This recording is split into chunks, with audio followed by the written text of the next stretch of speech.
एक दिन एक युवक को एक युवती से प्रेम हो गया, लेकिन लड़का एक गरीब परिवार से आया था।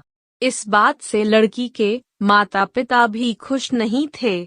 इसलिए युवक ने फैसला किया कि वह न केवल लड़की को अपनी पत्नी स्वीकार करेगा, बल्कि उसके माता पिता को भी समझाकर अपने माता पिता की तरह स्वीकार करेगा। समय के साथ माता पिता ने देखा कि वह एक अच्छा आदमी था और उनकी बेटी के लिए सभी तरह से योग्य था, लेकिन एक और समस्या थी, वह आदमी एक सैनिक था। जल्द ही युद्ध छिड़ गया और उसे 1 साल के लिए विदेश भेजा जा रहा था। उसके जाने से 1 सप्ताह पहले आदमी ने अपने घुटने के बल बैठकर अपनी प्रेमिका से पूछा, मुझसे शादी करोगी? प्रेमिका के आंखों में खुशी के आंसू आ गए। उसने अपने आंसू पोंछे और कहा हाँ, और वे एक दूसरे के गले लग गए। वे इस बात पर सहमत हुए कि जब वह 1 साल में वापस आएगा तो वे शादी कर लेंगे। लेकिन एक बड़ी त्रासदी हुई। उसके जाने के कुछ दिनों बाद लड़की का एक बड़ा एक्सीडेंट हो गया। ये एक्सीडेंट गाड़ियों की आमने सामने की टक्कर थी। जब वह अस्पताल में जागी तो उसने अपने माता पिता को रोते हुए देखा। तुरंत वह जान गई कि कुछ गड़बड़ है। बाद में उसे पता चला कि उसे ब्रेन इंजरी है। उसके चेहरे की मांसपेशियों को नियंत्रित करने वाले उसके मस्तिष्क का हिस्सा क्षतिग्रस्त हो गया था। उसका कभी सुंदर और प्यारा दिखने वाला चेहरा अब विकृत हो गया था। खुद को आईने में देख वह रो पड़ी। कल मैं सुंदर थी, एक परी जैसी थी। आज मैं एक राक्षस हूँ। उसका शरीर भी बहुत सारे बदसूरत घावों से भरा हुआ था। वो खूब रोती और फिर उदास हो जाती। एक दिन उसने अपने मंगेतर को उनके वादे से मुक्त करने का फैसला किया। वह जानती थी कि वह उसे अब और नहीं चाहेगा।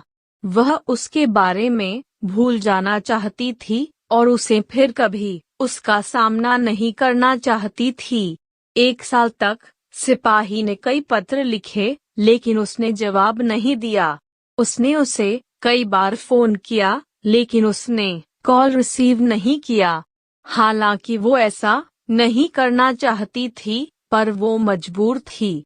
1 साल बीत गया। एक दिन अचानक माँ उसके कमरे में चली गई और उसे बताया कि वह युद्ध से वापस आ गया है। लड़की चिल्लाई, नहीं, कृपया उसे मेरे बारे में मत बताइए। उसे मत बताना कि मैं यहाँ हूँ। माँ ने कहा, उसकी शादी हो रही है और उसने तुम्हें अपनी शादी का निमंत्रण भेजा है। लड़की का दिल बैठ गया। वह जानती थी कि वह अब भी उससे प्यार करती है, लेकिन उसे अब भूलना होगा। बड़े दुख के साथ उसने शादी का निमंत्रण खोला और फिर उसने उस पर अपना नाम देखा। उसे कुछ भी समझ नहीं आ रहा था। उलझन में उसने पूछा, यह क्या है? तभी युवक फूलों का गुलदस्ता लेकर उसके कमरे में दाखिल हुआ। वह उसके पास घुटने टेक कर बैठ गया और पूछा, क्या तुम मुझसे शादी करोगी? लड़की ने अपना चेहरा अपने हाथों से ढक लिया और कहा, मैं बदसूरत हूँ। तुम अगर ठीक से मुझे देखोगे तब तुम्हें सच्चाई पता चलेगी। और उसने अपने चेहरे से हाथ हटा दिया। उस युवक ने कहा, तुम्हारी अनुमति के बिना तुम्हारी माँ ने मुझे तुम्हारी तस्वीरें भेजीं। जब मैंने वो तस्वीरें देखी तो मुझे एहसास हुआ कि कुछ भी नहीं बदला है। तुम अब भी वही हो जिससे मुझे प्यार हुआ था।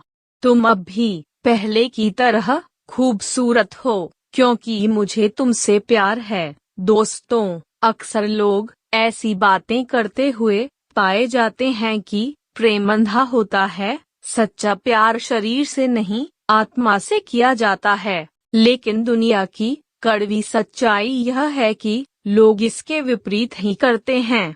हाँ, इस दुनिया में कहीं कहीं पर शरीर वाला नहीं, बल्कि आत्मा वाला प्यार भी दिखाई देता है, और इसी से शायद इस दुनिया में प्यार का अस्तित्व बना रहता है।